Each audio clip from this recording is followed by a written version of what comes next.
It is time for the 5th and final game, and I'm going to put myself out here. Right now, we've got Fnatic Sen, Ralph Macchio, a.k.a. Danny LaRusso, in the finals of a.k.a. Will Smith's kid. You'll never know his name. In the finals here, going up against Johnny from the Cobra Kai, a.k.a. Slayer's Boxer, the very, very villainous Terran player in the blue. Slayer's Boxer is a legend, but in this matchup here, in the end, I think he's going to be Johnny for me. You take your sides, you choose it up. But we've got our Red Zerg Fnatic Sen spawning in the southeast, Boxer, our Blue Terran, spawning in the northeast, and this is it. The crane kick is going to come out for one of these players. I cannot believe that Sen managed to take that to a deciding Game 5 in such a decisive fashion. It's so easy to get a little intimidated, but we saw Sen hold down in boss mode, especially when all those medevacs began to pop out, because what was so impressive to me is that when Sen did that huge crunch on BoxeR's main force, that's when he started making Mutalisks, had the amazing foresight to know that he would be able to get those Mutalisks out in time, that he wouldn't need to continue to flood lanes, and BoxeR was not prepared for that sort of mid-battle planning by Sen, and it looks like BoxeR, again, going to be going for the forward racks here on Crevasse, but look at these positions weak. Fnatic Sen's going to be so happy to see that second backdoor base from BoxeR is right next to Sen's Mutalisk harass path. That is an easy access harass. And ooh, Sen doing a bold forward hatch. Yeah, and this is kind of amongst the debate topics for Zergs on this map, because, you know, you can go here to the back, but it's not as rich of an expansion. Some people argue, well, it still gives you the larva that you need. It's kind of like a bonus macro hatch, but we see a lot more Zergs just going, you know what, forget about it. I'm going to defend this area. Like you mentioned, there's not this easy path because those rocks have to be taken down. So unless they're going to proxy really forward, you kind of got some room to breathe a little bit. And we are going to see the scouting go out. Sen is going to basically go last position, or he'll end up scouting the last position for BoxeR, taking that clockwise direction. And BoxeR is actually going to go cross now from the center. And he must have seen the Overlord, I'm guessing. And so he turned back around. And we'll see that the hatch is down. So we are going to also see Sen go up on the other side as well. Ooh, interesting. We see the double gas going down by BoxeR. We saw a very interesting mech play that was executed by Marine King Prime to absolutely crush Sen on this very map. However, we did see that when Marine King Prime was doing that big mech play, that he was very fragile at the start of the game. Read his opponent well, read Sen, and known that drones were coming out instead of any sort of Ling flood, but if Sen has studied that past game, he knows that there are a couple of holes early in that play, could possibly take it out. We're not guaranteed to see BoxeR do a mech play, but I would not be surprised with that sort of insane flood of refineries early on. There's a second barracks going down, but still I'm not convinced that we're not going to see some sort of extra big factory play outcoming. Yeah, it could possibly happen. We got the command center finishing up right here, and we'll keep an eye as first factory is indeed going down. Now, one thing to note is that we did have gas pulled here, just left one drone on it for Sen. Really trying to get those minerals up right now, as he is at 30 supply to his opponent's 25. Really droning up here, more on the way, and speed is going to be coming a little bit earlier for Sen than it has in the last couple of games. So curious to see why he just didn't delay or decided to go this route right here, as we do have SCV going down, and now Overlord's moving into position. Really would love to peek and see what is going on here inside of BoxeR's base. See that factory now wrapping up. BoxeR immediately throwing down the fast starport. We see the reactor getting added. Wouldn't be surprised to see that very cool Viking play that we saw on Terminus, but it looks like Sen being a little cautious with his Overlord placement, and the third hatch goes down for Sen. We see the Evolution Chamber going down, not just for that +1, but also to have a little bit of Banshee defense as well. Zerglings for Sen moving through the center of the map. They are going to spot the Tech Lab and Reactor at the front, so that's a great bit of information from Sen. He knows the composition he's going to be up against, not the mech that we saw from Marine King Prime, but the typical Marine mix that we see from most Terran players. And man, we look at that drone count getting real high. Extra gas is getting taken at the natural expansion, and no layer quite yet. And you were right. We are seeing a Viking come out. Actually, he's going to choose to just go Viking and Medevac. And I actually like that decision better because there's nothing in the air for the Zerg. One Viking can eventually do the same job. He's going to be able to catch at least 2 Ovies here and whatever he might be able to go into the base and harass as well. Still drones coming out, but this is where we start to see the transition from Sen. The moment that +1 attack gets started, melee attack for the Lings, we start to see a few more Zerglings coming out. He is taking that third, the inside third, and he's still got these Lings outside just watching to see what's going on. Loaded up Medevac here. Viking is going to escort out, and let's see if this Overlord's going to see it, and he does catch a glimpse of it. It's too bad that we did not see that Viking go out there first, but he might have a successful drop here. There are not very many Lings out. He's going to drop right here in the natural. Couple Lings move forward. We're going to have Queen start to do damage on that Medevac, but all the Marines get unloaded. No Ling, 20 Lings on their way. He's just going to do as much damage as he can. Also taking out an Overlord in the back. And he's got to be careful right when these Lings come out. He's going to move forward and he's going to load back up. No, he's going to put himself nice little choke there. He's just going to do as much damage as he possibly can in this attack. And there, the Viking manages to get a kill or 2 on the Overlords, and it looks like he will be able to take out this final one. Oh no, a little bit of a misclick there by BoxeR. The drop now heading in towards the main. That Queen sitting happily at 17 hit points, feeling low. But another Medevac swinging in from BoxeR at the natural and the main. 2 hits at once. The Viking trying to swing around, pick off that weekend Overlord, and the Queen at the expansion falls. The drop in the main from BoxeR doing huge damage. A lot of Lings out right now for Sen, and no Queens anywhere that I can find, at least, Weed. Oh, there's one at the third base, poor thing. She's the last of her kind. In the meantime, in the main, BoxeR doing some amazing damage, just sitting between those tiny little niches in the mineral patches where he can get such a great positioning. In the meantime, BoxeR now producing tanks, now adding on more barracks. The engineering bay is done. No upgrades started yet. Let's go to that drone count. Wow, amazingly, Sen is still ahead. He's getting a few more of those Banelings, and it's still pretty close. I would give an advantage to BoxeR just because of those Queens, but you know, I mean, BoxeR did lose quite a bit in that battle, Wheat. Yeah, well, I mean, you know, some other things, I guess, to consider. He did take out those Overlords. We saw him supply block for a lot. So a lot of the larvae, once the Queens were gone, had to go to the Overlords. Just now he's started to get some injects going. He's got a little bit of energy on that Queen. Another thing to consider is those drones were not mining for a long time as they got caught up there in the battle. So, you know, I mean, I do feel like with the nice control as he dropped and also worked on the Viking and took out the Overlords, that he maybe pulled ahead just a little bit there, because I think that really the larva is where it came down to. Like you said, those Queens going down. There's not that many Zerglings out here right now, and only 4 Banelings. We do have 20 Lings on the way, but you know, now we're going to have BoxeR kind of moving out. He's going to have to start thinking about a third here, I think, is, you know, he's got some nice saturation going on both of his bases. Another barracks going down, so a lot of racks right now. His army isn't huge. He's probably not gearing up for attack, but, you know, I don't know. Now things have equalized, so...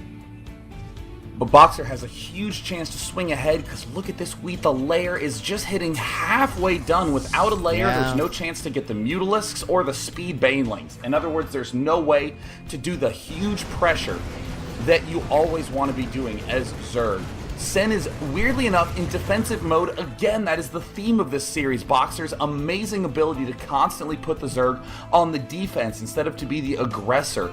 It is the Terran who's been the aggressor every single game, time in, time out. No speed for those Banelings. And there they are moving up, and it looks like Sen's going to try to wrap around, give him the Zerg hug before he can get sieged up. Oh, huge hits by BoxeR on the siege tanks.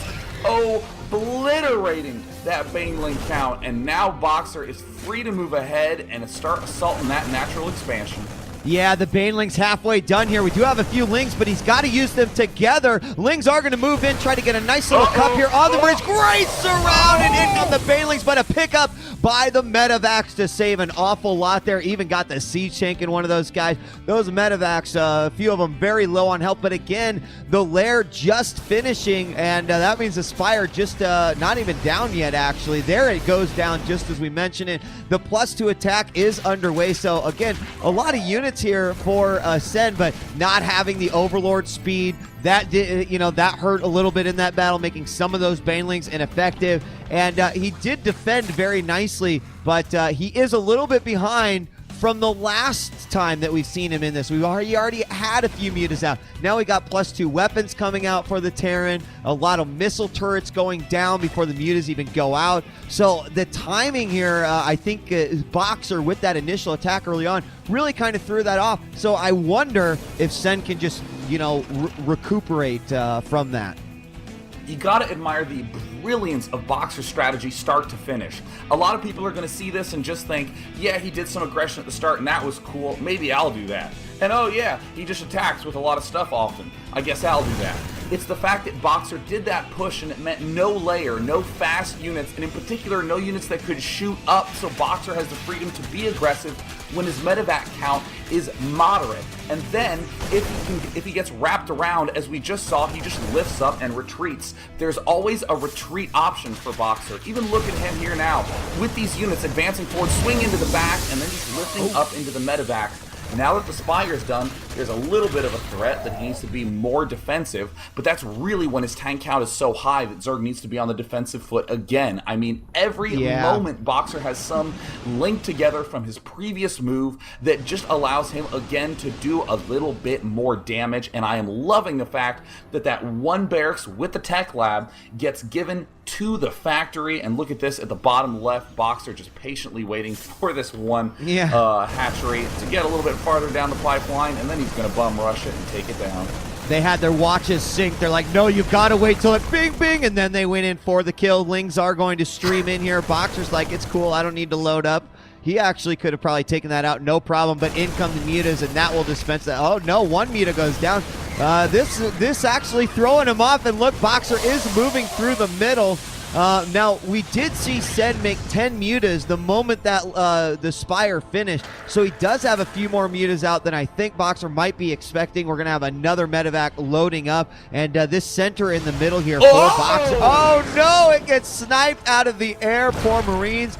Never knew it coming. Oh my gosh, ton of damage going to be done to these forward siege tanks. One does go down, forces a stim off of these Marines. There are only a few Banelings there to help, and they're not going to suicide their way in. We're going to have mutas swinging around, and this center can be kind of bittersweet because Sen, a guy who likes to counterattack, could easily swing around the back now that all these rocks are gone. But oh my god, look at the reinforcements from BoxeR.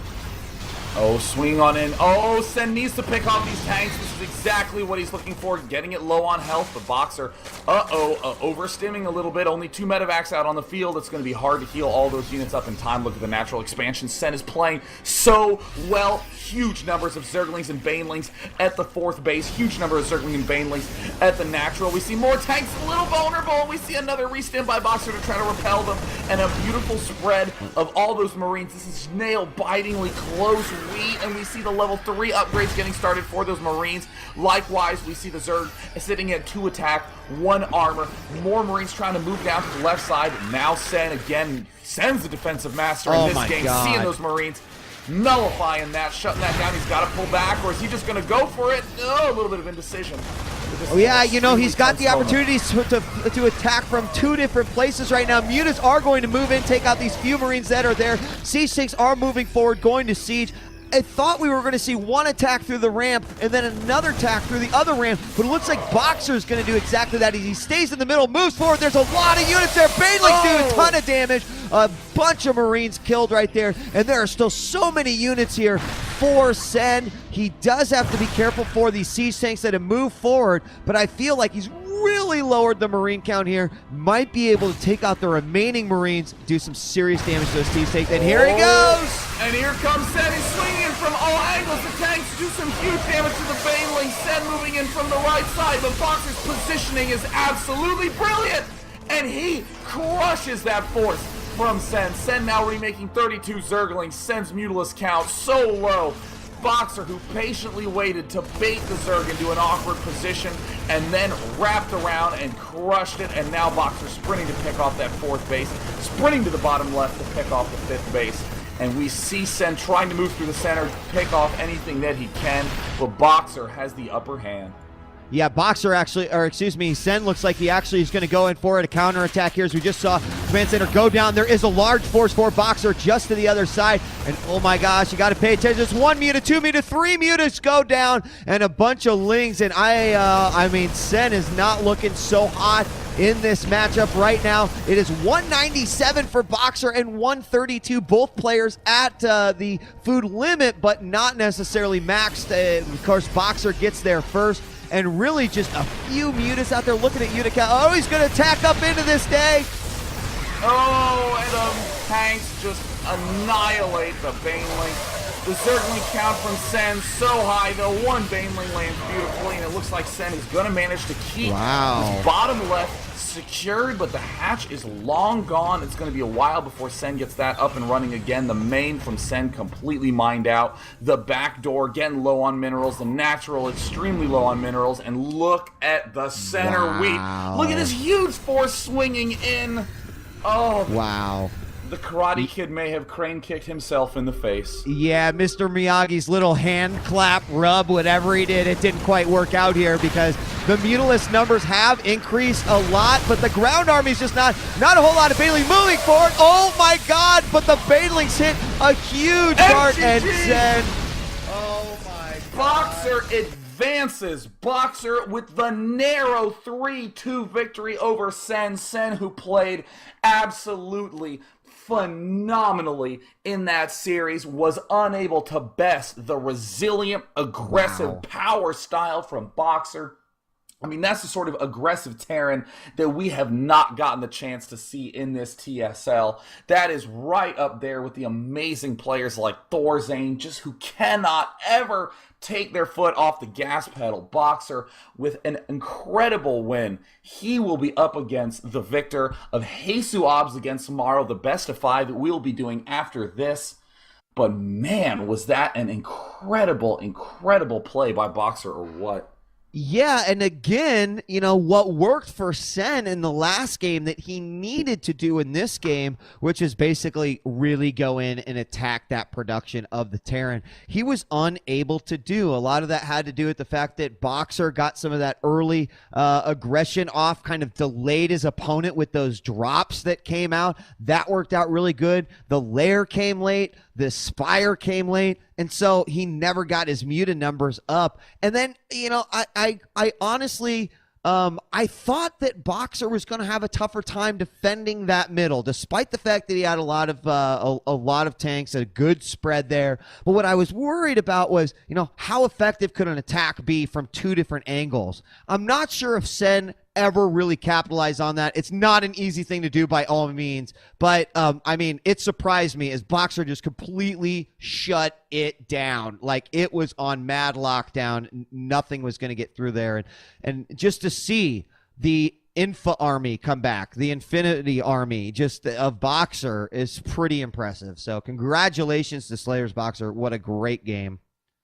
I mean, again, should just be delighted with himself, because keep in mind that the games that Sen won were pretty solid-looking games from Sen. Just held on for a little while, and then whoosh, huge number of units. And those games that BoxeR won, he had to be relentless every single game. I mean, that must be exhausting to play a series like that from BoxeR, having to have that incredible focus. One misclick means all your Marines get blasted by a Baneling, but with that macro and the timing and the cute little Viking medevac combat shield drops, I am just so excited to see BoxeR's play in these future rounds. And really, BoxeR seems to be the only player who can combat the Korean curse that has just been running through the TSL. If you're Korean, you ain't going to be living long unless you're MC or BoxeR. Yeah, and you know, I even want to extend some credit beyond BoxeR, because as of late, the entire Slayers team has really been impressing with these little diamonds in the rough that have been like, oh, who is this guy? Oh my God, he's raging everyone. And, you know, whatever is happening over there, whatever training they are doing, certainly rubbing off on the Emperor himself. I feel like this is probably the best that I have seen him. You know, I could have mistakenly thought, oh my God, BoxeR is so godlike when we first saw him face off versus Nada in the GSL. But really after that, his vulnerabilities came out, his his strengths were there, but his weaknesses were very apparent. And that really looked like a refined legend like you expect. Sen, who's been doing remarkable as of late, putting up some good results, gets taken out. And this makes me happy in any best of 5 series in a 3-2, really some phenomenal games. Really happy that we got to cast those. And yes, I think we're going to take a break. And then we're going to be moving on to a TVP day. Oh, yes. Did you just say TVP? I meant ZVP. Wait, you mean an infested Terran versus Protoss. Oh, I'm so clever. Oh, see, I was wrong, but you made me right, and that you're awesome. Hey, NP, anything I can do to help? I'm actually briefly rewatching that final battle to see BoxeR, who's just having some amazing target fires with his tanks, to blast through all those banelings. I mean, that is hard to split your Marines themselves, but just to be able to target fire those tanks as you want, I mean, it's that little extra mile that BoxeR goes that really helps him win. So whatever you do, do not go anywhere. We will be right back after a short caster voice break here at the Team Liquid Star League. Yes, so guys, stick around. Coming up next, Hasuabs versus Morrow here for the PokerStrategy.com TSL 3 Saturday. We'll be right back.